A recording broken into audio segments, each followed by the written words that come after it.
જય વસાવડાના તમામ વિડીયોનો એક જ ઓફિશિયલ ખજાનો એટલે પ્લેનેટ જેવી યુટ્યુબ ચેનલનો જલસો. તો જલ્દી લાઈક કરો, સબસ્ક્રાઇબ કરો અને બેલ આઇકન પ્રેસ કરી ઓલ સિલેક્ટ કરો, જેથી તમે જોઈ શકો અમારા વિડીયો સૌથી પહેલા. ખૂબ ખૂબ આભાર પ્રિયકરણ. મારા બધા પુસ્તકોના નામ લઈ લઈને પાછું આખું એને સંબોધન કરી નાખ્યું, એટલે કવિ પણ કહેવાય, કવિકરણ. આ એવો પરિવાર છે, આ એવી ભૂમિ છે કે જ્યાં પહેલી વખત આવ્યો ત્યારથી અત્યાર સુધી આવ્યું ગમ્યા જ કરે છે. ભાવેશભાઈ સાક્ષી છે. આજે હું સુમુલ લેડીના કાર્યક્રમમાં એવું બોલેલો કે ભાઈ અહીં શેરડી થાય છે એ તો બધાને ખબર છે. અમે ભણતા ત્યારે એવું બધું ભણવામાં આવતું કે બારડોલીમાં સૌથી મોટી સુગર ફેક્ટરી છે, પણ અહીંના માણસો બહુ મીઠા છે, શેરડીના સાઠા જેવા જ મીઠા છે. એટલે હું તો એ બધાની મીઠાશ માણવા આવું છું, એટલે મને બહુ ગમે છે. અમારા પૂજ્ય બા અહીં હાજર છે. વસાવા સાહેબને તમે આજે સાંભળાય, આપની સંઘર્ષ કથા તો આંખમાં પાણી લઈ આવી દેવી છે, પણ આ એક ઉદાહરણ છે આ બધા માટે કે કેવી રીતે કોઈ માણસ છે વાંચીને વિચારીને પુસ્તકોની આંગળી પકડીને પોતાનું મસ્તક ખોલીને ક્યાંથી ક્યાં પહોંચી શકે. એટલે મને બહુ ગમ્યું આપે જે હૈયું ખોલીને વાત કરી, બહુ વાસ્તવિક. ભાવિની બેન, જમનાબેન, ઘણા બધા અનેક અમારા અધિકારી મિત્રો, અમારા તાલુકા પંચાયતના, જિલ્લા પંચાયતના મિત્રો, ગામના પ્રતિનિધિઓ, ચિરાગભાઈ, અમારા મિત્રોએ આવ્યા છે. હિતેશ આવ્યો છે ખાસ મુંબઈથી કે આ કાર્યક્રમ તો મારે જોવો છે. અમારા પ્રજ્ઞાબેન, આખું આમ એ પરિવાર છે મુકુલ ટ્રસ્ટનો. અમારી દીકરીઓ આવી છે બધી. તો મને તો એવું કંઈ લાગતું જ નથી. અમારા અશોકભાઈ તો અહીં જો આમ સાવ ખૂણામાં ઊભા ફોટા પાડે, રેકોર્ડિંગ કરે. હું તો જાણે મારા ફેમિલીની વચ્ચે આવ્યો, હું ઘરની વચ્ચે આવ્યો એવું જ લાગે છે. પણ ખાસ ઉલ્લેખ મારે આ બે જણાનો કરવાનો. એક નિશાંતભાઈ અને બીજા અંકિતભાઈ. મારી બહુ એવી ઈચ્છા હતી કે આ કાર્યક્રમ થાય ત્યારે એવી રીતે થાય કે આ બે જણા તો હાજર હોય જ, બીજા કોઈ હોય કે ન હોય. મેં કહ્યું હતું હું ના હું તોય ચાલશે. કોઈ સરસ મજાના મહેમાન મળી જતા હોય તો આપણે જય વસાવડાને કાઢી નાખવામાં વાંધો નથી, એની તારીખ ન હોય ભલે ન હોય. પણ નિશાંતભાઈ અને અંકિતભાઈ આ બે જણાએ, સરપંચ એટલે જનપ્રતિનિધિ કહેવાય અને ટીડીઓ એટલે સરકારના પ્રતિનિધિ કહેવાય. એટલે બે આખી એક વ્યવસ્થા, એક સિવિલ સર્વિસ અને સિવિલ સોસાયટી બંને ભેગી થાય તો શું ચમત્કાર કરી શકે એનું ઉદાહરણ આ પ્રતાપભાઈ પંડ્યા પુસ્તકાલય છે. બેના નામે પાછા કેવા છે, એક નિશાંત છે જે અંધારાનો અંત કરે, બરાબર, અને એક અંકિત છે જે પોતાની છાપ છોડે. તો આ સરસ જોડી છે, બે જુવાન મિત્રોની જોડી ભેગી થઈ ગઈ તો સરસ કામ થયું. સરકારમાં તો કેટલી યોજનાઓ છે. ક્યારેક હું પણ અનુભવ થાય ત્યારે ખ્યાલ આવે કે ઓહો, આ તો સરકારમાં આ બધી સ્કીમ છે, લાભ છે. પણ ઘણી વખત બંને પક્ષ આ જાગૃતિનો અભાવ હોય. જનપ્રતિનિધિઓ એટલા જાગૃત ન હોય તો પૂછે નહીં, અધિકારીઓ એટલા સક્ષમ ન હોય તો ઘણી વખત એ કહે નહીં. તો અહીં એક સરસ સંગમ થયો છે. એટલે આ નાની ભટલાવ ગામ ખરું, પણ આજે મોટી બદલાવ એનું નામ રાખવું જોઈએ આપણે. મોટી બદલાવ, અરે વાહ, બોલો લ્યો. મને તો એવું ગમશે કે હવે મોટી બદલાવમાં આપણે એક પુસ્તકાલય કરીએ, એટલે ત્યાંય બદલાવ શરૂ થાય. હું અંગત રીતે એવું માનું છું કે જ્યાં સુધી તમે વાંચન નહીં આપો ત્યાં લગી વિચાર નહીં આવે, વિચાર નહીં આવે ત્યાં લગી વ્યવહાર નહીં આવે, વ્યવહાર નહીં આવે ત્યાં લગી લોકોનું વહાલ નહીં આવે, અને વહાલ નહીં આવે ત્યાં લગી તમારી પાસે જે એક પ્રકારનું ક્રાંતિ કહેવાય એનું ધન ભેગું નહીં થાય. કેબીસી કોણ બનેગા કરોડપતિમાં અમિતાભ બચ્ચને એક વખત એક સરસ મજાનું સૂત્ર આપેલું, જ્ઞાન ही आपको आपका हक दिलाता है. નોલેજ હશે તો તમને તમારો હક મળશે, ખબર પડશે તો તમે માગી શકશો, પૂછી શકશો, ટટ્ટાર ઊભા રહી શકશો. હું તો આવ્યો તો હરિપુરા અધિવેશનનું મુકુલ ટ્રસ્ટે એક સરસ મજાનું એ સ્મારક બનાવ્યું છે સુભાષ બાબુનું, એ જોવા માટે. પછી પ્રજ્ઞાબેન મને કહે કે અહીં લગી આપણે આવ્યા છીએ તો આપણે એક નાની ભટલાવ ગામમાં અમારો સરપંચ છે, એ છોકરો સરસ કામ કરે છે, અને અહીં વિદ્યાર્થીઓ બધા ભેગા થતા હોય, સ્પર્ધાત્મક પરીક્ષાનું વાંચન કરતા હોય, તમે ત્યાં જઈને થોડીક વાતો કરો. તો એ વિડીયો પણ છે નાનકડો, અને મેં એની પોસ્ટ પણ મૂકી હતી મારા ફેસબુક ઉપર. તો અહીં બધા વિદ્યાર્થીઓ વાંચતા હતા હું આવ્યો ત્યારે. એ લોકો માટે હું અજાણ્યો હતો, મારા માટે તો ગામ પણ પહેલી વખત આવતો તો નવું હતું. તોય મેં મને આવડે એવી થોડી વાતો કરી એમની સાથે, થોડી સ્પર્ધાની, થોડી પરીક્ષાની, થોડી કારકિર્દીની, જીવનની. એમાં આ બધી નિશાંતભાઈની મુલાકાત થઈ ત્યારે હતા અને અમારે ચર્ચા થઈ કે ભાઈ આ તો એક કામ ચલાઉ વ્યવસ્થા છે, પણ કાયમી ધોરણે જો આ એક લાઇબ્રેરી બને તો બહુ મજા પડે. આ સેતુની વાત પ્રજ્ઞાબેન કરતા હતા, એ સેતુ નથી. પ્રજ્ઞાબેન તો હેતુ છે અમારા આખા કાર્યક્રમનો.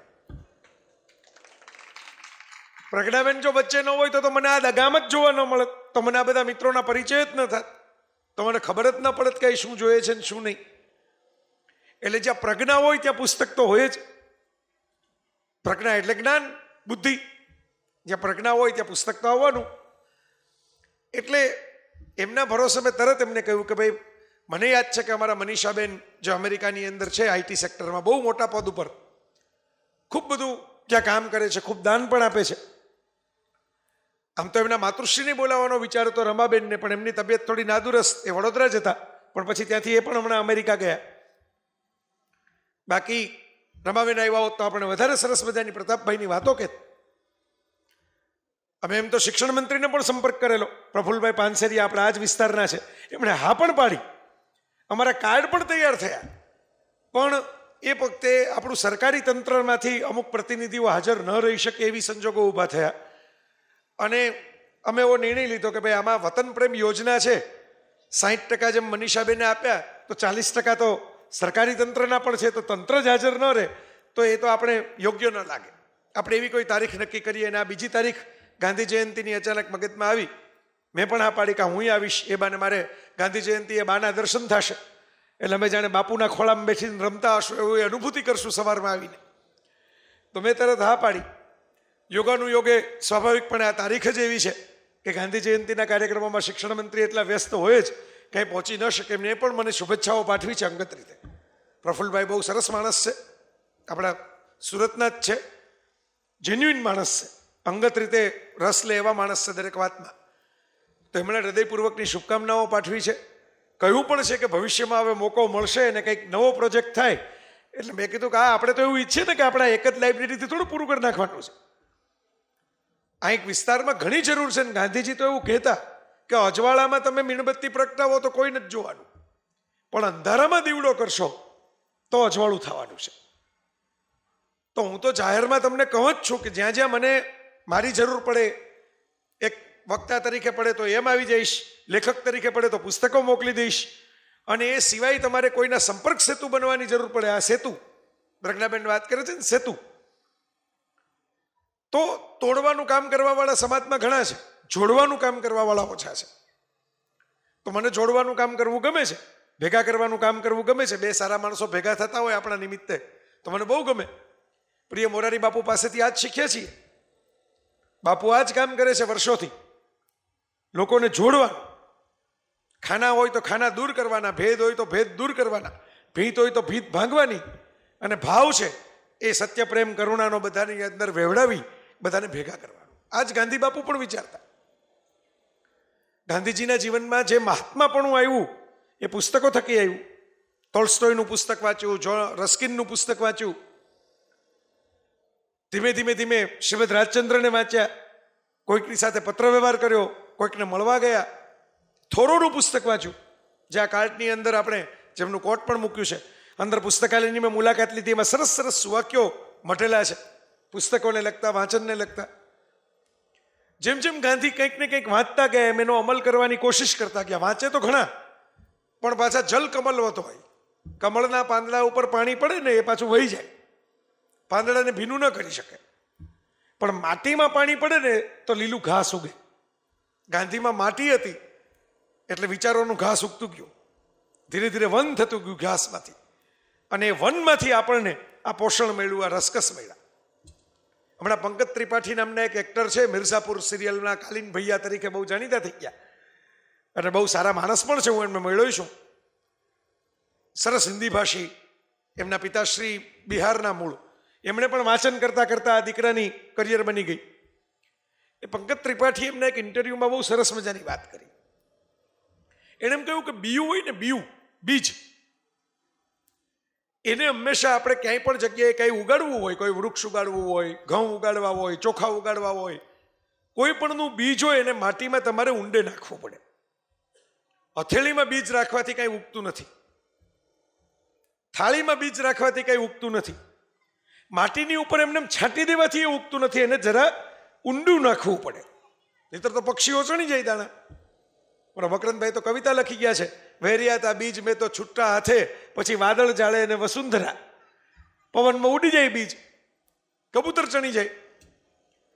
તો પંકજ ત્રિપાઠી કે બીજ અંદર જાય ને ત્યારે તો માટી એટલે તો કેટલું પ્રેશર, આવડું બીયું હોય, આટલું નાનકડું બીયું, આંગળીના ટેરવા હોય મોટા લાગે એની સામે, એટલું નાનું કોઈ દાણો હોય, એ દાણાને તમે વાવો તો માટી તો કેવડી મોટી હોય, આખી પૃથ્વીની માટી છે.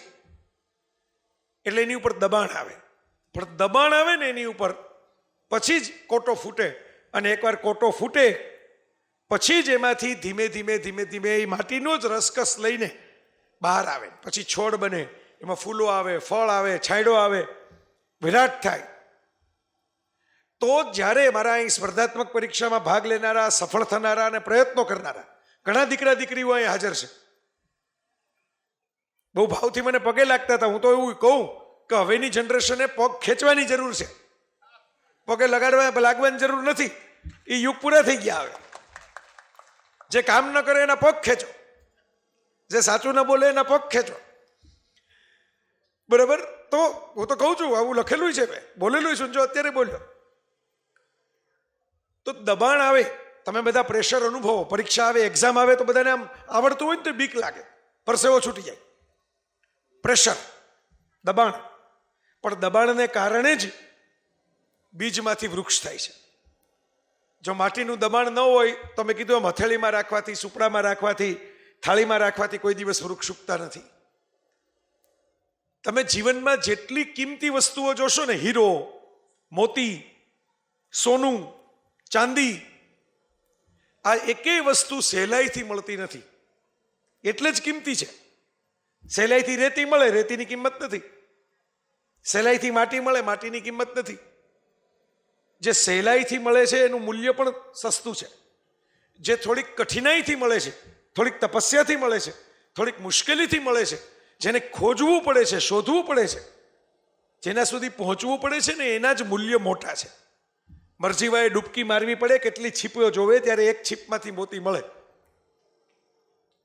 એમ ધૂળ સાફ કરતા કરતા સોનાની થોડીક ધૂળ તમને મળે, કેટલાય તમે ઢેફા જુઓ ત્યારે. કોલસો સહેલો છે મેળવવો, ઘણી જગ્યાએ પડ્યો હશે, પણ કોલસાને તમે એક મુઠ્ઠી મારો, આમ આમ મુઠ્ઠીમાં ભીસી નાખો, ભૂકો થઈ જાય. પણ હીરો છે એ કાચને પણ તોડી નાખે, ધાતુને પણ તોડી નાખે. હીરો, ગ્રેફાઇટ, ગ્રેનાઇટ બધા કાર્બનના જ સ્વરૂપ છે, પણ ડાયમંડ એવું સ્વરૂપ છે કે જેમાં કાર્બન સૌથી વધારે પ્રેશરથી એકબીજા સાથે જોડાયેલો છે. એટલે જ્યારે મિત્રો દબાણ આવે તમારી ઉપર, ત્યારે દબાણનો તક તરીકે ઉપયોગ કરો. મુશ્કેલીમાં મુકાવાને બદલે, મૂંઝાવાને બદલે, અમારા ઘાયલ સાહેબ તો કહી ગયા છે, રસ્તો નહીં જડે તો રસ્તો કરી જવાના. અમથા થોડા અમે મૂંઝાઈને મનમાં જ મરી જવાના, અમે મૂંઝાઈને મરીને જ જવાના, અમે તો રસ્તો કરી જવાના. સમજો છો શું? અમને સ્વયં પ્રકાશ છીએ, દીપક નથી કે ઠારિયા ઠરી જવાના. દીવડો હોય તો ફૂંક મારો તો ઠરી જાય, સુરતને ફૂંક મારો તો સુરત ઠરે નહીં. સ્વયં પ્રકાશ છીએ. આ સ્વયં પ્રકાશ બનવાની ઘટના એટલે પુસ્તકાની, એટલે જ્ઞાનની પરમ. ઉધાર ઉછીના પ્રકાશ છે તો ક્યારેક જતા રહેશે. આપણા ભોગીલાલ ગાંધીની બા કેવી કવિતા હતી, ઓરે ઉછીના જતા રહેશે તેજને છાયા, તું તારો દીવો થાને ઓરે ઓરે ભાયા. બહુ સરસ મજાની ગાંધી યુગની બધી કવિતાઓ વેણીભાઈ પુરોહિત લખી ગયા, અમારી સૌરાષ્ટ્રની ભાષાની અંદર લખી ગયા. બાપ દાદાની બાંધેલ ડેલી, એક ફળીબદ્ધ ધોય હવેલી, એ નિરાતે લીમડા હેઠે ઢોલિયા ઢાળી સૌ સૂતા હોય, એમ કા લાગે આપણામાંથી કોક તો જાગે. બધા સૂતા છે, કોઈ કંઈ કરવું નથી, બધા વાવા કરે, ઇન્સ્ટાગ્રામમાં રીલ જોયા કરે, ફેસબુકમાં કોમેન્ટ કર્યા કરે, પણ ફેસ ટુ ફેસ કોઈને કંઈ કરવું નથી, ઊભા થવું નથી, બહાર નીકળવું નથી. મને વાંધો નથી, હું રીલ મૂકું છું, હું બધા સોશિયલ નેટવર્કમાં છું, પણ હું એમ કહું છું કે તમે જીવન જીવશો તો રીલ મૂકવાનો કન્ટેન્ટ આવશે ને, નહીતર તો કોકની રીલ તમારે ફોરવર્ડ કરવી પડશે. ગાંધીજી પાસે કેટલો બધો કન્ટેન્ટ હતો, કારણ કે ગાંધીજી જીવ્યા, બહાર નીકળ્યા, અલગ અલગ લોકોને મળ્યા, ફુરસદ હોય નહીં એટલા કામ માથે લીધા. કેટલા લોકો ચાર્લી ચેપલીને મળે, રવિન્દ્રનાથ ટાગોરે મળે, જ્યોર્જ બર્નાર્ડ શોએ મળે, આલ્બર્ટ આઇન્સ્ટાઈન મળે, કેવા લોકો મળે, કેવા લોકો સાથે સંવાદ કરે. જીવશો તો રીલ બનશે, તો રીલનો તમે સામગ્રી ભેગી કરશો. એક બહુ મોટા ફિલ્મ ડાયરેક્ટર છે, આમાંથી જે જુવાન છોકરા છોકરીઓ હોય ને અંગ્રેજી પિક્ચર જોવાના શોખીન હોય ને કદાચ નામ ખબર હશે, સ્ટીવન સ્પિલબર્ગ. દુનિયાના ટોચ જુરાસિક પાર્ક નામનું પિક્ચર જેમણે બનાવ્યું હતું, ડાયનોસોર વાળું.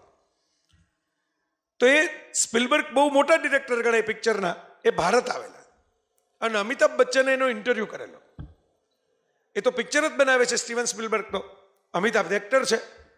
એટલે અમિતાભે એને ઇન્ટરવ્યુમાં એમ કહ્યું કે ભાઈ હવે મીડિયા બહુ ફેલાઈ ગયું છે, બધું ઓડિયો વિઝ્યુઅલ મીડિયા છે, દરેક વસ્તુઓ છે, લોકો ટાઈપ પણ હવે નથી કરતા, ઓડિયો મેસેજ મોકલી દે છે, વિડીયો મેસેજ મોકલી દે છે. તો તમને શું લાગે છે પુસ્તકોનું ભવિષ્ય કેવું હશે? જો એક એક્ટર એક ડાયરેક્ટરને પૂછે છે, બેમાંથી એકેય પોતે પુસ્તકવાળા તો છે નહીં. સ્પિલબર્ગે બહુ સરસ જવાબ આપ્યો.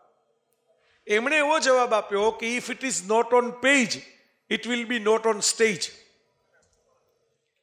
જે કાગળ ઉપર લખાતું નથી એ ક્યારેય મંચ ઉપર ભજવાતું નથી. આ જેટલી સિરિયલો તમે જુઓ છો, ઓટીટીમાં જોતા હશો, હમણાં મેં કાલીન ભૈયા કીધું કેટલાકના આંખમાં ચમકારા આવી ગયા, એટલે મિર્ઝાપુર જોઈને બેઠા હશે 2 સિઝન. તો આ બધું જે તમે જુઓ છો એ એક્ટરો પોતે તો લખતા નથી, કોઈક લખે છે ને, કોઈક ડાયલોગ લખે છે, કોઈક તૈયાર કરાવે છે. વિચાર કરજો, પહેલા તો વાંચન આવશે, પહેલા તો શબ્દ આવશે. મહાભારત આપણે સિરિયલથી પરિચયમાં આવ્યા, રામાયણ સિરિયલથી પરિચયમાં આવ્યા. અરુણ ગોવિલ કે નીતિશ ભારદ્વાજને આજે ભગવાન માને છે લોકો, કે એરપોર્ટ ઉપર દેખાઈ જાય પગે લાગવા માંડે છે. પણ એમણે કોઈ રામાનંદ સાગર, કોઈ BR ચોપરા, કોઈ રહી માસૂમ રઝા, એ લોકોએ શબ્દો લખીને આપ્યા ત્યારે એ પાત્ર ભજવી શક્યા રામ અને કૃષ્ણનું. અને એ લોકો જેને શબ્દો લખીને આપ્યા એ બધા વાંચકો હતા, પુસ્તકો વાંચતા હતા. પ્રિય મોરારી બાપુ આજે મારા ગામમાં છે, રાજકોટ. હું અહીંયા આવ્યો છું, બારડોલી, આ એમનું જ ગામ કહેવાય. આખો પંથક બાપુનો જ પંથક હું તો માનું છું. તો બાપુએ એકવાર સરસ મજાની વાત કરેલી.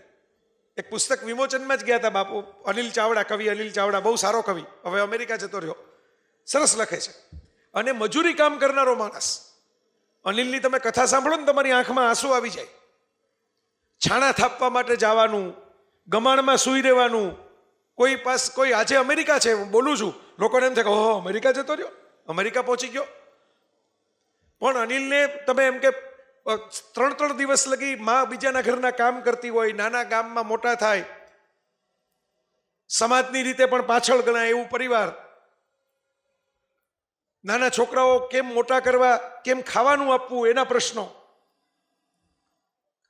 ખાવાનું કેવું મળે નહીં, ખાવાનું મળે જ મોટી ઘટના કહેવાય. અનિલ એકવાર મને કહેતો હતો, કેવું એ તો પછીની વાત છે, સારું ખરાબ એ તો મળે તો છે, એ જ મોટી વાત છે. હવે આવી પરિસ્થિતિમાં જે માણસો મોટા થાય ને, મોટા ભાગે જીવનને ધિક્કારતા થઈ જાય, નેગેટિવ થઈ જાય, ગુસ્સો બહુ આવે એને, નાની નાની વાતમાં ખીજાયા કરે, બધા એને આમ માનસિક રીતે કરડવા દોડે. કારણ કે એને એમ લાગે કે મારી સાથે જે અન્યાય થયો, મેં જે દુઃખ વેઠા, આ સમાજે મારું કંઈ ભલું કર્યું નથી, તો હું શું કામ કોઈના ભલાના વિચાર કરું. હું એટલા માટે ઉદાહરણ સાથે, નામ સાથે વાત કરું છું. મારો તો ભાઈબંધ છે, મિત્ર છે, સરસ માણસ છે. એણે પોતાની જાતને નેગેટિવ ન થવા દીધી. આમાંથી એણે વાંચન શરૂ કર્યું, વાંચનમાંથી શબ્દો આવ્યા, શબ્દોમાંથી કવિતા આવી, સરસ કવિતા લખતો થયો. એની કવિતા પણ વાંચો તો કાયમ માટે ચિંતાની, પીડાની. મેં કીધું તે તો કેટલી વેદના વેઠી છે. તો મને કહા બે વેઠી છે, પણ સતત રોતો માણસ કોઈને બાજુમાં ગમતો નથી. ઘરનું મેમ્બર, એક છોકરું આપણું પોતાનું જ બાળક હોય, પણ સતત રોયા કરે ને તો આપણે એને ઊંઘાડી દઈએ, કે ડૉક્ટરની પાસે જઈને કહીએ કે આને સાહેબ એવી દવા આપી દો કે આ સૂઈ જાય. છોકરું બહુ રોવે છે, હવે આખી રાત અમને સુવા નથી દેતું. સતત રોતો માણસ કોઈ દી કોઈને ગમતો નથી. એટલે કે હું મારા રુદનને ક્યાંક કાવ્યમાં પરોવી દઉં, પણ હું સતત રુદનની વાત નહીં કરું. કારણ કે મને જેટલા ખરાબ અનુભવ થયા છે એટલા સારા અનુભવ થયા છે. એ તો મારા હાથમાં છે ને કે મારે ખરાબ અનુભવ યાદ રાખવા કે સારા અનુભવ યાદ રાખવા. હું મીઠા અનુભવ યાદ રાખીશ, હું સારા અનુભવ યાદ રાખીશ. આજ ગાંધીજી સમજાવવાની કોશિશ કરતા હતા કે રામ અને રાવણ તો આપણી અંદર જ છે. તમે જેને વધારે પોષણ આપશો એ બહાર આવશે. તમે રામને પોષણ આપશો તો રામ જેવા થશો, રાવણને પોષણ આપશો તો રાવણ જેવા થશો. તો એ સરસ કવિતા લખતો થયો, સંઘર્ષો કરતો હતો, મધ્યમ વર્ગનો જ માણસ હતો. અને એ જ કવિતાના કારણે એક બીજા કવિ મૂળ અમરેલીના અશરફભાઈ ડબાવાલા અને મધુમતીબેન મહેતા, બંને દંપતી 50 વર્ષોથી ત્યાં ડૉક્ટર દંપતી તરીકે બહુ સારી રીતે શિકાગોમાં છે. અને એને અનિલને એમ કહ્યું કે ભાઈ આટલો ટેલેન્ટેડ, આટલો સારો માણસ છો, તારે પરિવાર સહિત અમેરિકા સેટ થવું હોય તો અમે વ્યવસ્થા કરીએ. આજે વિચાર કરો, શબ્દ અને વાંચન, સર્જન માણસને ક્યાંથી ક્યાં પહોંચાડી દે. છાણા પણ પારકા કોઈક જગ્યાએ બધા છાપી લીધા પછી કંઈક પોતાનો વારો આવે એવી ગમાણમાં સૂઈને મોટો થનારો માણસ આજે શિકાગોની અંદર છે. ગ્રીન કાર્ડ મળી ગયું છે, ટૂંક સમયમાં સિટીઝન થઈ જશે. માત્ર ને માત્ર શબ્દને કારણે, માત્ર ને માત્ર વાત. આના મનીષાબેનની જ સ્ટોરી છે. પ્રતાપભાઈ, કારણ કે મોટાભાગના લોકો માટે અહીં નામ છે પ્રતાપભાઈ પંડ્યા, પણ કોણ પ્રતાપભાઈ? હું તો મળ્યો છું એમને, વારંવાર મળતો. બાપુને ત્યાં અસ્મિતા પર્વમાં જ અમે પહેલી વાર ભેગા થયા. એટલે બાપુ સારા માણસોને ભેગા કરવાનું કામ કરે ને ઘણી વાર ઇનડાયરેક્ટલી. પ્રતાપભાઈ સફેદ ખાદીના કપડાં પહેરે, માથે સફેદ વાળ, એકદમ તેજસ્વી લાગે, સ્ફૂર્તિવાળા બહુ. અને એમનું એકમાત્ર કામ એ કે શિક્ષક તરીકેનું કામ કર્યું, લોક શિક્ષક તરીકેનું કામ કર્યું, ગાંધીજીની સંસ્થાઓમાં કામ કર્યું. શુદ્ધ ગાંધીવાદી માણસ, ગાંધીના વિચારો માટે ખૂબ પ્રેમ, પાછા બહુ જડ પણ નહીં. છેલ્લે મારા કાર્યક્રમમાં અમેરિકા એમની દીકરી પાસે રહેતા હતા ત્યારે આવ્યા, ત્યારે ટી શર્ટ પહેરીને આવ્યા. કે જય વસાવડા બધે ટી શર્ટ પહેરીને જાય છે તો હું થોડો જબ્બો પહેરીને જાઉં. દીકરીને કીધું કે મને એક સરસ ટી શર્ટ લઈ દે એટલે હું ટી શર્ટ પહેરીને જઈના પ્રોગ્રામમાં જાઉં. મારો ફોટો છે એ ટી શર્ટ પહેરીને આવ્યા હોય એવો. તો મેં કીધું તમે ગાંધીવાદી થઈને આ જભા ઉતારીને ટી શર્ટમાં ક્યાં ચડી ગયા મારી જેમ? તો મને કે લે, ગાંધીજી એવું થોડું કહી ગયા હતા ટી શર્ટ પહેરવું એ પાપ છે. એ એમ કહી ગયા હતા ખાદી છે એ ક્રાંતિ છે. તો ખાદી તો હું પહેરું જ છું, ક્રાંતિ તો કરી લીધી. હવે કે ગાંધીજી જીવતા હોત તો જીન્સે પહેરતા હોત. બાપુ તો કે એવા મનના માણસ નહોતા સંકુચિત કે ન પહેરે. એ તો ડેનિમની વાત કરતા હોત કે આના કારણે પણ સમાજમાં એકત્વ આવે છે. સ્ટીવ જોબ્સે ડેનિમનું જીન્સ પહેરે, ટ્રક ડ્રાઈવરે ડેનિમનું જીન્સ પહેરે, એપલનો માલિકે પહેરે, અને સામાન્ય ખેતીમાં કામ કરનારો મજૂરી પહેરે. તો ગાંધીજીને જીન્સમાં રસ પડત. આવા પ્રતાપભાઈ હતા. એમણે એમનું રિટાયર્ડ થયા પછી નક્કી કર્યું, છોકરાઓ સેટ થવા માંડ્યા. આ બધા ગાંધી મૂલ્યોને કારણે છોકરાઓને ડેવલપ કર્યા. દીકરો પણ અમેરિકા, દીકરી પણ અમેરિકા. એટલે એમણે નક્કી કર્યું કે મારી પાસે જે પેન્શનની મરણ મૂડી આવી છે એમાંથી હું પુસ્તક પરબ ઘેર ઘેર બનાવીશ. પહેલા પોતાના વતન અમરેલીમાં શરૂ કર્યું, પછી ધીરે ધીરે અલગ અલગ ગામ શરૂ કર્યું. પ્રતાપભાઈની એક જ શરત હોય કે હું તમને કબાટ લઈ આવી દઉં, તમે ઓરડો ન હોય તો ઓરડો બનાવડાવી દઉં, તમારો ઓરડો હોય તો પુસ્તકોય નખાવી દઉં. શરત એટલી તમારી કબાટ ખોલવાના, બંધ નહીં રાખવાના. 5 વર્ષ પછી હું પાછો આવું તો તમે એમ કહો કે આ પુસ્તક તો એવું ને એવું છે, જો પ્રતાપભાઈ તમે આપ્યું હતું ને આમાં કરતલીએ પડી નથી તો મને નહીં ગમે. પણ તમે એમ કહેશો કે આ એટલું બધું વંચાણું કે ફાટી ગયું તો હું બીજા 2 લઈ આવી દઈશ. ગુલઝાર સાહેબની એક કવિતા છે, કિતાબે હમે કુછ કહેના ચાહતી હૈ, હમારે ઘરો મેં રહેના ચાહતી હૈ. લાંબી કવિતા છે.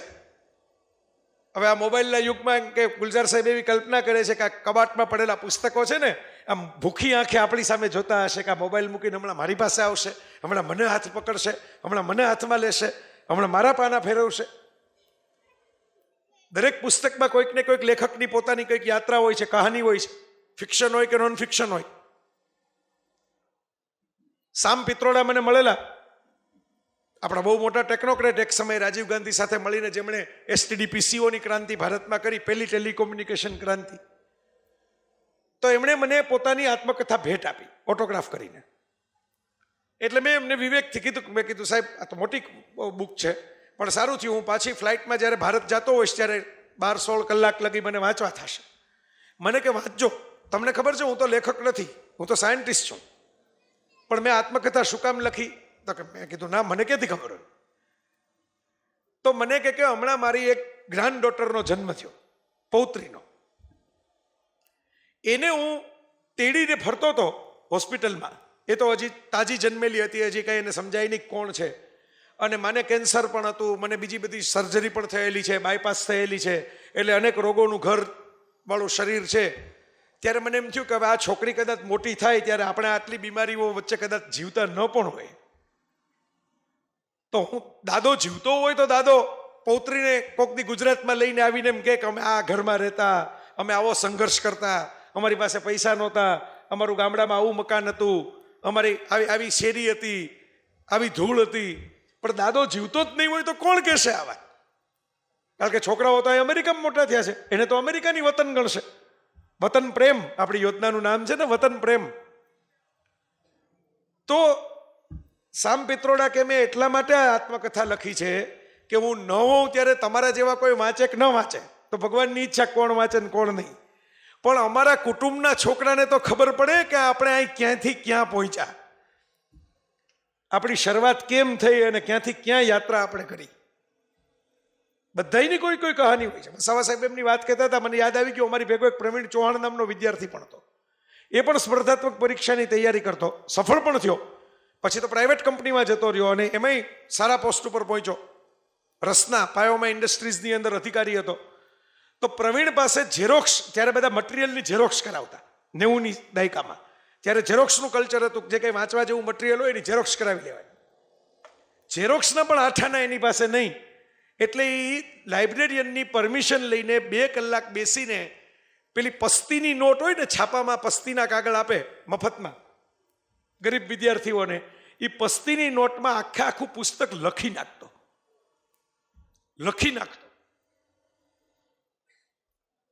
આપણે કહીએ છીએ ને કે આને રાતોરાત સફળતા મળી ગઈ, કોઈને રાતોરાત સફળતા મળતી નથી. પ્રવીણના ફેમિલીમાં ઘણા લોકોને એમ લાગતું હોય છે કે પ્રવીણ તો સાહેબ થઈ ગયો, મોટી કંપનીમાં નોકરી કરે છે અને એસી ગાડીમાં ફરે છે.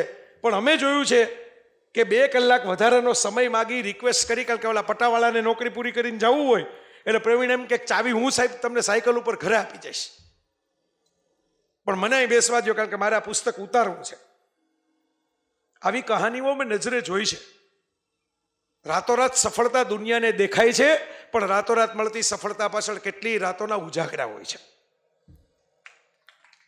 ત્યારે સફળતા મળે છે.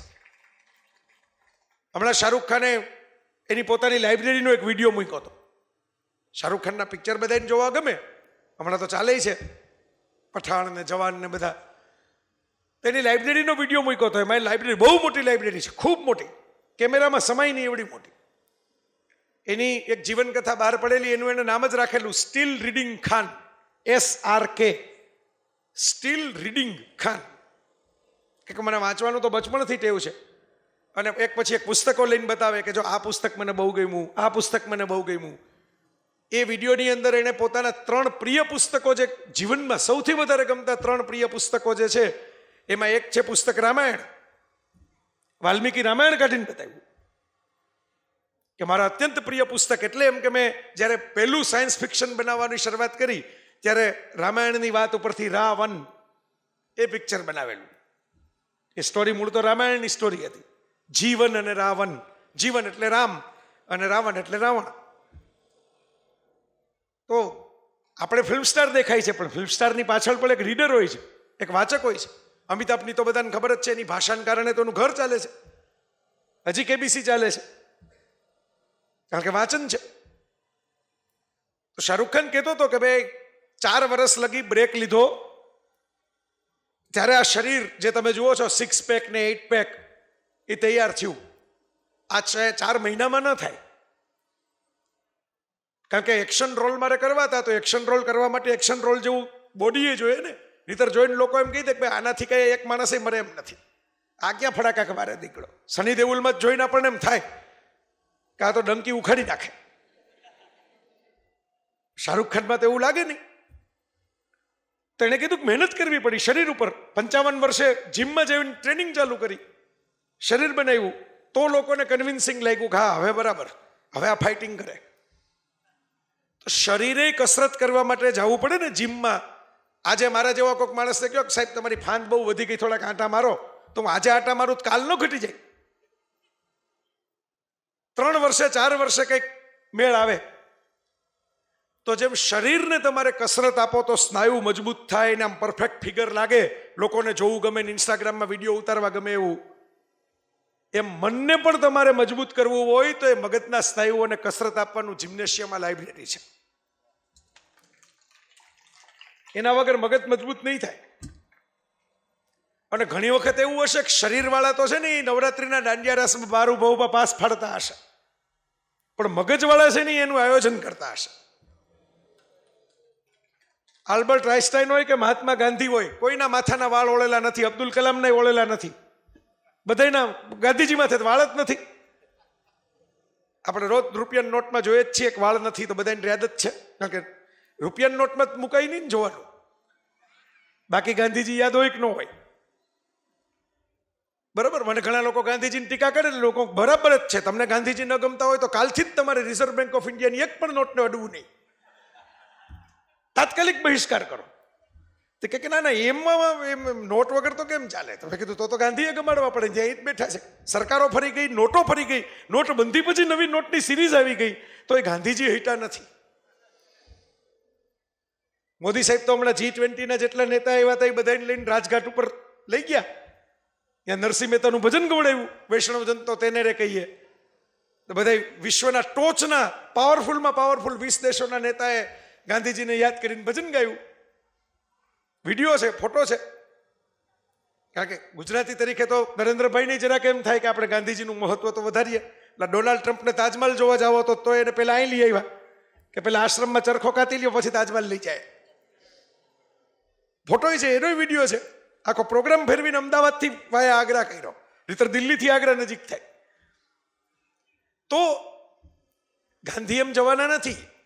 પણ મારો કહેવાનો મતલબ એ છે કે વાળ ઓળેલા ન હોય ને તોય તમારા ફોટા પડશે, તોય પૂતળા બનશે. વાળ નહીં હોય તોય બનશે, પણ મગજ ઓળેલું હશે ને તો વાળ વિખરાઈ ગયા પછી પણ તમારું કામ ચાલશે. આ લાઇબ્રેરી મગજ ઓળવાની ઘટના છે. અને એને કારણે અમારા મોરારી બાપુ જુઓ ને, એ ક્યાં કંઈ ફેશન કરે છે, ક્યાંય મેકઅપ કરે છે, તોય તમારી સામે હોય જ છે. એમનું મગજ ઓળેલું છે તો લોકો એમને બોલાવે જ છે, એમને સાંભળવા માટે ભેગા થાય જ છે. તો બાપુ, હું તો તમને વાત કહેતો તો અનિલ ચાવડાના ગ્રંથની, એના કાર્યક્રમમાં એમ બોલ્યા કે આપણે એમ કહીએ કે વરદ હસ્તે લોકાર્પણ, પણ એ કે જ્યારે કોઈ સારા પુસ્તકના મારા હાથ અડે ને ત્યારે મને એમ લાગે કે મારા હાથ વરદ થયા. કારણ કે આ પુસ્તકથી હાથ વરદ થાય છે. હાથ વરદ હોય ને એનાથી પુસ્તક જાય છે એવું નથી હોતું. ગ્રંથિ છોડે તે ગ્રંથ અને મસ્તક ખોલે તે પુસ્તક. એમણે સૂત્ર આપ્યું, ગ્રંથિ છોડે તે ગ્રંથ. મનમાં આડાઅવળા જૂના પ્રકારના વિચારો હોય, અંધશ્રદ્ધા હોય, ખોટી વાતો હોય, નેગેટિવિટી હોય, હતાશા હોય, આ બધું છૂટી જાય એ ગ્રંથ. એટલે અમારા પ્રતાપભાઈને બહુ એવી ટેવ હતી કે આપણે ગમે તેમ કરીને પુસ્તકો, મને કહેતા કે આ છોકરાઓ અમેરિકા ગયા ને તો હું અમેરિકા જાતો થયો એટલે મેં અમેરિકાનો અભ્યાસ કર્યો કે આ દેશ મહાસત્તા આટલા ટૂંકા ટાઈમમાં કેમ થઈ ગયો. બીજા દેશો તો હજારો વર્ષોના ઇતિહાસવાળા છે, પણ અમેરિકાનો તો 250 વર્ષનો જ ઇતિહાસ છે. એની પહેલા તો અમેરિકા હતું જ નહીં. મૂળ તો ભારત ગોતવા કોલંબસ નીકળ્યો તો એમાં અમેરિકા ગોતી આવ્યો. તમને તો ખબર હશે, એટલે તો રેડ ઇન્ડિયન કહેવાના એના મૂળ નિવાસીઓ. જનરલ નોલેજમાં આવે આવું સ્પર્ધાત્મક પરીક્ષામાં. દક્ષિણ અમેરિકાના કાંઠે ઉતરો તો જ્યાં હમણાં હું જી આવ્યો અને આ ટી શર્ટ લઈ આવ્યો. આજે ખાસ યાદ રાખીને પહેર્યું કે મારે નાની ભટલાઓમાં જવાનું છે. અમારા આદિવાસી વિસ્તારના ભાઈઓ બહેનો બધા ભેગા થયા હશે. આ 3500 વર્ષ પહેલા આપણું જેમ વારલી પેઇન્ટિંગ છે એમ ત્યાં નાસ્કા નામની પ્રજા રહેતી હતી, જે ગાયબ થઈ ગઈ. હવે તો પૃથ્વી ઉપર છે જ નહીં કોઈ નાસ્કા.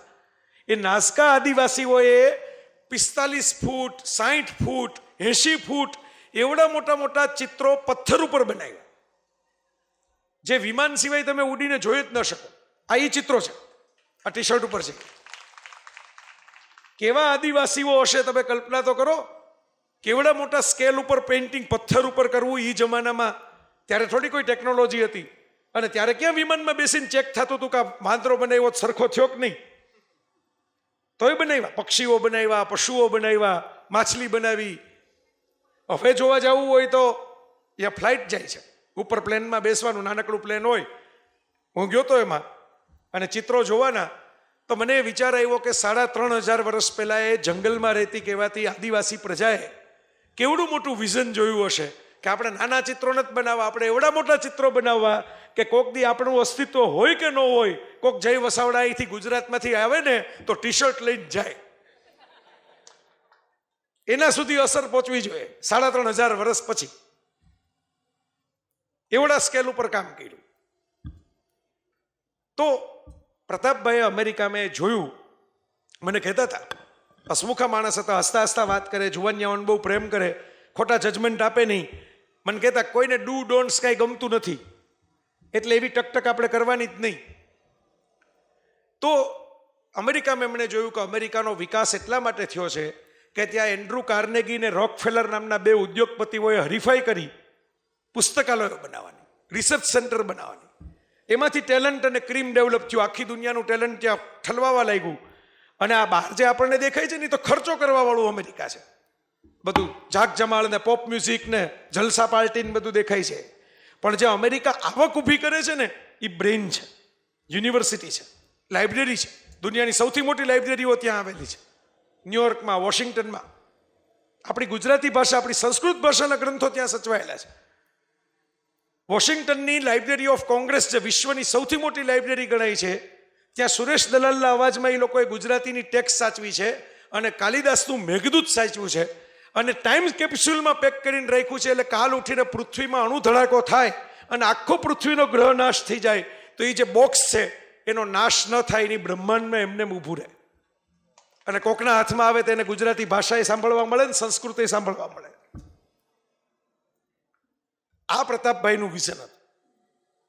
પ્રેમ અને પરિશ્રમ ભેગો કરવાનો, અભ્યાસ કરો તો અભય આવે, કળા અને કૌશલ્ય ભેગું કરવાનું, સમજદારી અને સંવેદના ભેગી કરવાની, આવા કોમ્બિનેશન કરતા ગામે ગામ. પછી દીકરીએ પૈસા મોકલાવતા શરૂ કર્યા કે હું કમાઉં છું બાપુજી, તમે આપો. અને મૂળ વસ્તુ છે ભરોસો. આજની છેલ્લી વાત મારે આ કરવી છે, ભરોસો. દીકરીને તો બાપ ઉપર ભરોસો જોઈ કે બાપે જ મને મોટી કરી છે, તો એ જ્યાં કે એને લાગે. અને પ્રતાપભાઈ એવા કે ખાલી ગામડે જઈને પુસ્તકો બનાવે એવું નહીં. કોઈક લેખક જુવાન દેખાય ને એને એમ લાગે કે આ ક્ષમતાવાળો લેખક છે પણ બહુ પૈસા નથી એની પાસે, એમ કે તારે વાંચવા માટે પુસ્તકો જોઈએ, તને શું ગમે હું તને મોકલાવું. 60 પુસ્તકોનું પાર્સલ કરીને મોકલાવી દે. વાત વાતમાં જાણી લે, મારી યારે વાત કરતા હોય, વાત વાતમાં જાણી લે કે મને શું ગમે. ધારો કે એને ખ્યાલ આવે ગુણવંત શાહના પુસ્તક ગમે છે, ચંદ્રકાંત બક્ષીનું પુસ્તક ગમે છે. હવે એને જ ખબર હોય જય તો બધું લખીને બેઠો હશે, બધું ખરીદીને બેઠો હશે, સ્વામી સચ્ચિદાનંદ ને બધું હશે. એટલે વાત વાતમાં જાણી લે. પછી એ લેખકનું નવું પુસ્તક આવે ને એટલે હજી હું લેવા જાઉં ને પહેલાં તો મારા ઘરે પાર્સલમાં આવ્યું હોય અને ઉપર લખ્યું હોય કે તમને આ બહુ ગમે છે એટલે યાદ રાખીને તમારા માટે લઈને ભેટ મોકલાવું છું. એવા પ્રતાપભાઈ હતા. પુસ્તક માટે આખી જિંદગી ખર્ચી નાખી. કોવિડમાં આપણે જેમ દિલીપભાઈ ભક્ત જેવા સેવાભાવી સજ્જના વિસ્તારના ગુમાવ્યા, એમ અનફોર્ચ્યુનેટલી પ્રતાપભાઈને ગુમાવવા પડ્યા આપણે કોવિડમાં. બાકી બહુ સ્ફૂર્તિવાળા, બહુ તેજસ્વી હતા. અહીં આવીને કદાચ આપણી સાથે વાતો કરત. એટલે એ પ્રતાપભાઈના નામ અહીં મૂકાણું તો મને બહુ આનંદ થયો કે ચાલો આ વિસ્તારને પણ એમનો પરિચય થયો. માણસ સારું કામ કરે, માણસ સારા હેતુથી જીવે, માણસ ગાંધીના મૂલ્યોને પકડીને જીવે તો ક્યારેય મરતા નથી ને અમર થઈ જાય છે. એનો પુરાવો પણ આ લાગે. પ્રતાપભાઈ તો આપણને છોડીને જતા રહ્યા પણ એમનું નામ અહીં સુધી પહોંચ્યું ખરું. અહીં કોઈક વિદ્યાર્થી કાલ ઉઠીને આવશે, પોલીસના ઇન્સ્પેક્ટર થશે, કલેક્ટર થશે, કમિશનર થશે, તલાટી તો થઈ જ રહ્યા છે આપણી નજર સામે. એ કોઈકને એમ કહેશે ને કે અમે ક્યાં બેસતા, તો કે પ્રતાપ પંડ્યા લાઇબ્રેરીમાં. પ્રતાપભાઈ મરશે નહીં, આનંદ કભી મરતે નહીં બાબુ મોશાય. એમ પ્રતાપભાઈ પણ મળશે નહીં. જ્યાં પ્રજ્ઞાનો સથવારો મળે ત્યાં પ્રતાપ મળે નહીં. સીધી સાદી વાત છે. તો મનીષાબેનનો મારે હૃદયપૂર્વક આભાર માનવાનો. એમણે માત્ર મારા ઉપર ભરોસો મૂકીને, મેં એક જ ફોન કર્યો બારડોલીમાં, બાને ખબર છે એમ જ્યાં અમે બેઠા હતા બધા, બાના ઘરમાંથી જ ફોન કર્યો મનીષાબેનને. એક ફોન કર્યો અને મને કે તમને ખબર છે તમે જોઈ આવ્યા? મેં કીધું હું રૂબરૂ જોઈ આવ્યો, અંકિતભાઈને મળી આવ્યો, અંકિતભાઈ બીજી સ્પોર્ટ્સની એક્ટિવિટી મેદાનમાં કરે છે એ જોઈ આવ્યો, વિડીયો છે. મેં કીધું મારી પાસે તમારે જોવા હોય તો મોકલું. ફોટાએ પાડ્યા, છોકરાઓ સાથે વાત કરી. અહીં ખરેખર જરૂર છે લાઇબ્રેરીની. અહીં તમારા પૈસા છે એ ઉગશે. ખર્ચાશે નહીં, ઉગશે. ખર્ચ કરો તો જતા રહે, પણ ઉગાડો તો પાછા ડબલ થઈને આવે. ખાઈ જાવ ને એ રોટલીમાંથી કાંઈ થાય નહીં, ટોયલેટમાં જતું રહે બધું. પણ જે દાણા વાવો ને એ એકમાંથી 500 થઈને ડુંડા થઈને બહાર આવે. આ વાવેતર છે. તરત મનીષાબેને કીધું કે કાંઈ વાંધો નહીં, તમે મુકુલ ટ્રસ્ટ સાથે મારો કોન્ટેક્ટ કરાવી દો. શૈલેષભાઈએ સરસ ડોક્યુમેન્ટરી બનાવી છે, તમે જોજો. એ ડોક્યુમેન્ટરી મેં મૂકીએ છે મારી પ્લેનેટ જેવી ચેનલ ઉપર. આ વિસ્તારના બધા મિત્રોને દેખાડાય છે એમાં.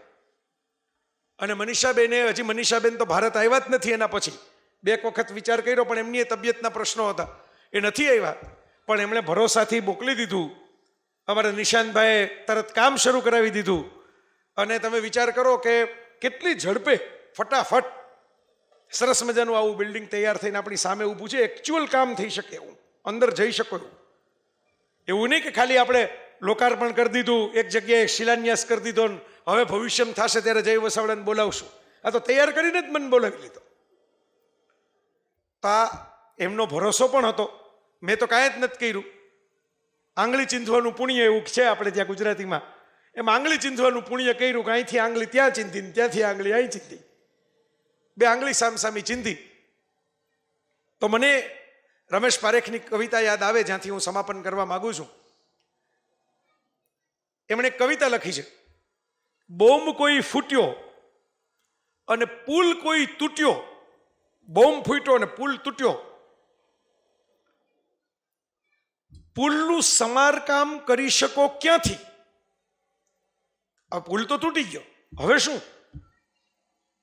શખ્સ કોઈ ઉઠ્યો, એક માણસ ઊભો થયો. શખ્સ કોઈ ઉઠ્યો અને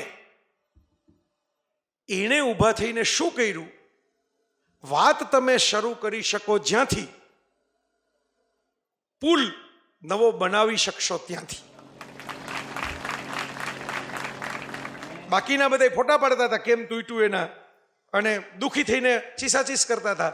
ત્યારે એક માણસે ઊભા થઈને કીધું, વાત શરૂ કરી કે હવે એ તો બધું થઈ ગયું, આ પુલ તૂટી ગયો એનું શું? નવો તો બનાવવો પડશે ને, અહીંથી ટ્રાફિક ચાલુ તો કરવો પડશે ને. તમે જોજો, આવા સેવાભાવી લોકો ઘણી વખત એક્સિડન્ટ થાય ને તો હજી પોલીસ પહોંચે એ પહેલા આવા 2-4 લોકો પહોંચી ગયા હોય, જે બધાને ખસેડે, બધાને કોઈને હોસ્પિટલોના. ઋષભ પંતનો જીવ બચાવી દીધો 2 અજાણ્યા માણસોએ. એને ખબર નહોતી કે ગાડીમાં કોઈ ભારતનો ક્રિકેટર છે, પણ એક ડ્રાઈવર કંડક્ટર નીકળ્યા બસના, ને એણે કાચ તોડીને કે આ ગાડી તો સળગી જશે, આમાંથી આ ભાઈ અંદર પડ્યા છે, એને બહાર કાઢો. તો આજે ઋષભ પંત જીવે છે. આવા સજ્જન માણસો, જે લોકોના છાપામાં બહુ ફોટા નથી આવતા, જેના બહુ પૂતળા નથી બનતા, જેની કથાઓ આપણે નથી ગાતા. ઓલા હમણાં ઉજ્જૈનની અંદર હું આજે જ વાત કરતો હતો બાને, પ્રજ્ઞાબેનને બધાને, કે ભાઈ એ પૂજારી, પેલા મંદિરના પૂજારી, જે પેલી દીકરી 2.5 કલાક લગી ફરી, એના ઉપર અત્યાચાર થયો, નાની 12 વર્ષની દીકરી, પહેરવા કપડાં નહીં, લોહી લુહાણ હાલત, અને લોકો વિડીયો ઉતારે. Video viral. હવે તો પ્રતિબંધ મૂક્યો, સરકારે પ્રતિબંધ મૂક્યો કે આ વિડીયો કંઈ વાયરલ કરવાના વિડીયો નથી, આ બંધ કરવા, ક્રિમિનલ એક્ટ છે. 2.5 કલાક લગી લોકો વિડીયો ઉતારે, પણ કોઈ કપડાં આપવા માટે જાય નહીં, કોઈ પૂછે નહીં, કોઈ પાણી પીવડાવે નહીં. અને એક મંદિરના, સામાન્ય નાનકડું મંદિર, કોઈ પૂજારી એમ શબ્દ વાપરો ને તો હવે બધાને ઓલી સિરિયલોને કારણે એમ થાય છે કે ઓહો 5 સ્ટાર રહેશે. નાનકડું મંદિર, એક દિવાલ ઉપર શંકર મહાદેવજીની ફોટો હોય એવું, ઓરડી ખોલીમાં રહેનારા સામાન્ય પરિસ્થિતિના પૂજારી, જુવાન માણસ, એ 20-25 વર્ષના, એણે દીકરીને જોઈને પોતાનું ઉપર પહેરેલું વસ્ત્ર આખું કાઢીને આપી દીધું. પહેલાં એને શાંત પાડી, એને પાણી પીવડાવ્યું, એની ભાષા સમજાય નહીં, ઓલી એટલી હેપતાઈ ગયેલી કંઈ બોલી ન શકે. ખાવાનું આપ્યું, દલિયા, સામાન્ય પકવાન કહેવાય દલિયા, એટલે આપણે હિન્દી ભાષી બધા રાજ્યોમાં એ દલિયા ખવડાવ્યો એને. છોકરીને ભરોસો થયો, છોકરીને એવો ભરોસો થયો કે પોલીસ જ્યારે આવી ને ત્યારે પૂજારીની પાછળ છુપાઈ ગઈ કે આ ભાઈ છે એ સારા છે, બાકીના તો આપણે જોયા નથી કોણ છે. પૂજારીએ એને ખભે હાથ મૂકીને કીધું કે બેટા અહીં જવા તારે, હવે અત્યાર સુધી મેં તને સાચવ્યા થોડોક સમય. તમે વિચાર કરો, મેં તો એના ઉપર લેખ લખ્યો, પણ મેં લેખ લખ્યો ને એની અંદર એક વાક્ય લખ્યું છે, લેખ તો હવે છપાશે, પણ હું તમને અત્યારે કહી દઉં. મેં કીધું પૂજારી જુવાન માણસ છે, હજી તો એને જિંદગી ઘણી જીવવાની છે, 50-60 વર્ષ કદાચ મંદિરમાં સેવા કરવાની છે, પણ હવે એની પૂજા થઈ ગઈ. આપણે કીધું ને પૂજારી પૂજા કરી લીધી એને, મહાકાલના ભક્ત છે, સીધી દેવી પૂજા જ કરી લીધી. આનાથી મોટી કોઈ પૂજા ન હોઈ શકે, કોઈને મદદ કરવાની, કોઈ દુઃખીને. એને ખબર નહોતી કોણ ગુંડાઓ પાછળ આવશે, કોણ આવશે, તો હિંમત કરીને એણે દીકરીની સારવાર કરાવી, એણે ફોન કર્યા પોલીસ સ્ટેશને, એણે કપડાં આપ્યા, એણે ખાવાનું આપ્યું. અજાણી વ્યક્તિને નામ નથી ખબર, જ્ઞાતિ નથી ખબર, ધર્મ નથી ખબર. આ ખરો માણસ, આ ખરો ધાર્મિક માણસ કે જે સામા માણસને એનો ધર્મ નથી પૂછતો, પણ એમ જોવે છે કે એની દશા કેવી છે ને હું એને મદદ કેમ કરું. આવા માણસો આપણે પેદા કરવા હશે ને તો થોડાક સાહિત્ય અને સંવેદના એનામાં જગાવવા પડશે, થોડાક વાંચન ને વિચાર એનામાં રોપવા પડશે. નહીતર સમાજ જંગલીઓનો થઈ જશે, એકબીજાને કરડવાને ખાવા દોડશે, મારવા દોડશે. લોકો હવે મેં કીધું ને, આપણે આપણા મોબાઈલમાં આપણો ફોટો ડાઉનલોડ ન થાય ને તો કેવા ખીજાઈ જાય છીએ. આમ ઓલું ગોળ ગોળ ચકરડું ફરતું હોય અને આમ 2% 5% 7% આવે તો આપણે આમ ડોળા નથી કાઢતા આપણા મોબાઈલની સામે જોઈ જોઈને. ધીરજ ખૂટતી જાય છે, લોકો ગુસ્સે થતા જાય છે નાની નાની વાતમાં, મારામારી ઉપર ઉતરી આવે છે, ધમાલ થઈ જાય છે. આખા દેશમાં, દુનિયામાં જ્યાં જુઓ ત્યાં આ માથાકૂટ છે. એની વચ્ચે જે વાંચતો માણસ હશે એ કંઈક કામ કરશે, એનું કાળજું થોડુંક ઠરેલું હશે, એ બીજાનો વિચાર કરશે, એ ચિંતા કરશે. અને એટલે માર્ક ટ્વેઇન બહુ મોટા એક લેખક હતા, એનું એક વાક્ય મને બહુ ગમે છે કે જે વાંચતો નથી એ ન વાંચનારા કરતાં આગળ નહીં નીકળી શકે. રીડર બનશો તો લીડર પણ બનશો. અહીં જેટલા વિદ્યાર્થી મિત્રો ભાગ લેશે આ લાઇબ્રેરીના વાંચનમાં, એ રીડર તો બનશે પણ એની સાથે લીડર પણ બનશે. તમે રાજકારણમાં જાઓ કે ન જાઓ એ તમારી મરજી, પણ લીડર તમારા ફેમિલીના બનશો, તમારા ગામના બનશો, તમારી નિયતિના, ડેસ્ટિનીના, નસીબના બનશો. તમારું નસીબ તમારી જાતે ઘડતા થઈ જશો. જો તૂફાનો મેં પલતે જા રહે હૈ વહી દુનિયા બદલતે જા રહે હૈ. આજે તોફાન છે તો કાલે એમાંથી જ આકાર બનશે નવો, એમાંથી જ કોઈક હિમાલય બનશે નવો. મને ખૂબ મજા આવી. મને ખબર છે મારા તો ભાવ પ્રગટ કરવાનો હતો, થોડું લાંબુ બોલ્યો. મેં પ્રજ્ઞાબેનને કહેલું કે સમયની મર્યાદા, મને કે નથી, વિષય મને કે નથી. તો મેં કીધું હું આવીને ખાલી એમને શુભકામના પાઠવી દઉં, તો મને કે ના, તમે આવો તો જ પ્રોગ્રામ કરવો છે, નહીંતર પ્રોગ્રામ જ નથી. વિષયને સમય તો ઠીક, કાર્યક્રમ જ નથી. એટલે મને અંદરથી એમ થયું કે ભાઈ ભલે ધીરે ધીરે આમાં એવું હોય કે આપણે, હું આજે જ સુમુલ ડેરીમાં વાત કરતો હતો કે ભાઈ છાશ ધીરે ધીરે વલોવાતી જાય ને પછી માખણ હોય ઉપર રહે. તો હવે આપણે જેટલું માખણ હતું ને એ બધું એ રહ્યું. અમારું અમુક માખણ તો ઊભું છે, જુઓ. આખો કાર્યક્રમ ઊભા ઊભા સાંભળ્યો એમણે, બેઠા નથી, ઊભા ઊભા. આ બદલાવશે દુનિયા, કારણ કે એ ભાઈગાઈ નથી, ઘર ભેગાઈ નથી થયા, અને એને પોતાની ખુરશી મળે ને આરામ મળે એની ચિંતાય નથી કરી. આ એવા છોકરા છોકરીઓ છે જે ઊભા રહ્યા અને ઊભા ઊભા એમને જે કંઈ 2-5 વસ્તુ નવી જાણવા મળે એ જાણવાની કોશિશ કરી, શિસ્ત રાખીને, માન આપીને સાંભળવાની કોશિશ કરી. આજ છે આ તિખારો જ એક દિવસે આગ પ્રગટાવી દેશે તમારી. તો તમે બધા એ લેવલે પહોંચો. અને પ્રહાર નામનું એક નાના પાટેકરનું પિક્ચર આવ્યું હતું, કદાચ કોઈ જોયું હોય, મને ખ્યાલ નથી, હવે તો જૂનું થઈ ગયું. પણ આર્મીની ટ્રેનિંગનું બહુ સરસ મજાનું પ્રેરણા આપતું પિક્ચર હતું કે આર્મીમાં ફૌજી થવાની કેવી ટ્રેનિંગ હોય. ઓરિજિનલ ટ્રેનિંગ બતાવી હતી એમાં. અને પ્રહાર પિક્ચરમાં અંકિતભાઈ એણે એક સરસ પ્રાર્થના મૂકી હતી, એના શબ્દોથી હું સમાપન કરું. હમારી મુઠ્ઠી મેં આકાશ સારા, જબ ભી ખુલેગી ચમકેગા તારા, દિશા જિસસે પહેચાને સંસાર સારા, અંધેરા મીટાએ એક નન્હા શરારા. શરારા એટલે તણખો.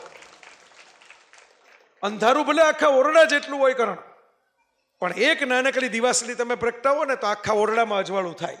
આપણે મોબાઈલ લઈને ઘણીવાર નથી ગોતી લેતા. હું ઘણીવાર ઉદાહરણ આ બધી દીકરીઓની સાથે વાતો કરતો હોઉં ને તો આપું કે આપણે કોઈક અંધારા ઓરડામાં હોઈએ તો આખો ઓરડોની સ્વિચ આપણને મળે નહીં, પણ આપણા ખિસ્સાનો મોબાઈલ કાઢીને આપણે એક પગથિયું ચડી જાય એના અજવાળે. તો એક પગથિયું ચડશો તો બીજું તમારી સામે ઊભું જ હશે. એક ચડશો તો બીજું ચડી શકશો, બીજું ચડશો તો ત્રીજું. ભગવાને તમારી અંદર એટલું અજવાળું મૂક્યું જ છે કે ગમે તેવું અંધારું હોય તમે એક પગથિયું ઉપર જઈ શકો, અને એક ઉપર જાશો તો આપોઆપ બીજાનો રસ્તો દેખાશે. આટલું જ યાદ રાખવાનું છે. એટલે એક નાનકડો તણખો પણ સ્પાર્ક તમારામાં હશે તો કાલ ઉઠીને એમાંથી બધે અજવાળું થશે. આ અજવાળાની આરાધના છે, ખાલી લાઇબ્રેરીનો કાર્યક્રમ નથી. મનીષાબેનને વંદન કરી લઉં, રમાબેનને વંદન કરી લઉં, પ્રતાપભાઈની ચેતનાને વંદન કરી લઉં, નિશાંતભાઈ, અંકિતભાઈ, સરકારી તંત્ર આખે આખું જે જોડાયું એની સાથે એમને પણ વંદન કરી લઉં. બા અને પ્રજ્ઞાબેનને વહાલ કરી લઉં, તો અમારા ફેમિલી મેમ્બર છે. પણ આ બધાની સાથે અમારા પ્રિય બાપુને યાદ કરી લઉં મારું પૂરું કરતા પહેલા. બાપુ સતત આ જ કામ કરે છે કે કથાના માધ્યમથી, જીવનના માધ્યમથી કેવી રીતે જ્ઞાનના દીપના અજવાળા થાય. અને હમણાં કેમ્બ્રિજ યુનિવર્સિટી, દુનિયાની ટોચની યુનિવર્સિટીમાં પહેલી વખત 900 વર્ષના ઇતિહાસમાં બાપુ રામકથા કરવા માટે ગયા. બાપુએ બહુ ભાવવિભોર થઈને કીધું, પહેલી વખત ત્યાં કોઈ બીજા ખ્રિસ્તી સિવાયના ધર્મની કોઈ અત્યાર સુધીમાં ગાન નથી થયું. ત્યાં બાપુએ 9 દિવસ રામકથા ગાઈ હનુમાનજીને બેસાડીને. અને ત્યાં બાપુ છેલ્લે એમ બોલ્યા કે પોથીના પ્રતાપે ક્યાં ક્યાં પૂગ્યા. એક માણસની પોથી પકડી તો આપણા મા બાપ પાસે, ગામડામાં તલગાજડા ગામમાં જ રહે બાપુ, હજી નાના ગામમાં, આપણા મા બાપ પાસે એટલા પૈસા નહોતા કે આપણા છોકરાને કેમ્બ્રિજ ભણવા મોકલી શકે. પણ મા બાપના આશીર્વાદ અને જ્ઞાન જે પકડ્યું, રામચરિત માનસની પોથી પકડીને જે જ્ઞાન લીધું, વિદ્યા જે લીધી, એ વિદ્યાના જોરે ક્યાં ક્યાં પહોંચ્યા. છોકરાને કેમ્બ્રિજ ભણવા ન મોકલી શકો તો કેમ્બ્રિજમાં છોકરો કથા કરી શકે, ત્યાં લગી પહોંચ્યા. આવી યાત્રા તમારામાંથી પણ બધાની થાય એવી હું પરમાત્માને પ્રાર્થના કરું છું. તમને બધાને શુભકામના આપું છું. અને મારી જરૂર જ્યારે આ વિસ્તારમાં પડે, આપણી પાસે કદાચ એટલી બધી લક્ષ્મી ન હોય. હું તો લક્ષ્મી આવે ને એટલે હું તો નિયમ રાખ્યો છે કે વેવડાવી દેવી. વહેતું પાણી જ હંમેશા શુદ્ધ હોય, બંધિયાર પાણીમાં મચ્છર થાય. એટલે મને તો કાંઈ થોડાક પૈસા ભેગા થાય એટલે હું એક દેશ ફરવા જતો રહું. એના ફોટા મૂકું, બધાને ખબર પડે કે આ ભાઈ ગયા છે. વિડીયો મૂકું, ફોટા મૂકું, થોડાક વધારે ભેગા થાય પાછો જતો રહું. ગાડી મકાન બેયના હપ્તા ચાલુ જ છે, કાયદેસરના હપ્તા છે. આમાં તો કઈ સરકારથી છુપાવી શકાય એમ નથી, કારણ કે હપ્તા ભરીએ છીએ એટલે સીધા બેંકમાં જ જાય છે. તો કદાચ લક્ષ્મીના માધ્યમથી હું તમને એટલો મદદરૂપ દાતા તરીકે ન થઈ શકું, પણ સરસ્વતીની એટલી કૃપા રહી છે કે જે લક્ષ્મીવંત દાતાઓ છે એને હું આમાં કર્યું એમ આંગળી ચીંધવા માટેનો પ્રયત્ન તો કરી શક તમારા માટે. એને તો હું કહીશ કે આ વિસ્તારમાં હું જાઉં છું, મને બધા વહાલ કરે છે, લાડ કરે છે. તમને આમ દૂરથી બધા કહે કે આ તો જૂનો વિસ્તાર, આ તો આદિવાસી વિસ્તાર. એવું નથી. આદિ, જે આદિ છે એ જ મૂળ છે. રામને મદદ તો વનવાસીઓએ કરેલી છે ને, ત્યારે લંકા લગી પહોંચ્યા છે, ત્યારે સેતુ બન્યો છે. કોઈ જટાયુ, કોઈ જાંબુવાન, કોઈ હનુમાન. તો મને તો એમ લાગે કે પ્રકૃતિ અને પર્યાવરણની પાઠશાળા છે ને એ આ બધી ધરતીમાં છે. ઘણી યુનિવર્સિટીઓ અહીંયા આવીને શીખવાની જરૂર છે કે જીવન સાથે અને પ્રકૃતિ સાથે કેવી રીતે જીવવું. એ કદાચ શહેરોને નથી ખબર, એ આ વિસ્તારને ખબર છે, એ આ જંગલને ખબર છે. તો તમે આવું સરસ મજાનું મંગલ જ્ઞાનનું અહીં કરતા રહો અને આ લાઇબ્રેરીનો ભરપૂર ઉપયોગ કરો. પુસ્તકો છે એ ચૂથાઈ જાય એટલી હદે વાંચો. બીજા જોતા હશે તો એટલી ભગવાનની દયાથી હું તમને પુસ્તકો મોકલાવી દઈશ. તમે જો એને ચૂથીને વાંચી નાખો કે ના આના તો પાના ઓળખાય એમ નથી, એટલા વાંચ્યા બધાએ, તો એ મને પ્રજ્ઞાબેનનો ફોન આવશે કે હવે આટલા પુસ્તકની જરૂર છે, એ બધા પુસ્તક હું જ મોકલાવીશ, કોઈ દાતા ગોતવાની જરૂર નથી. ધન્યવાદ.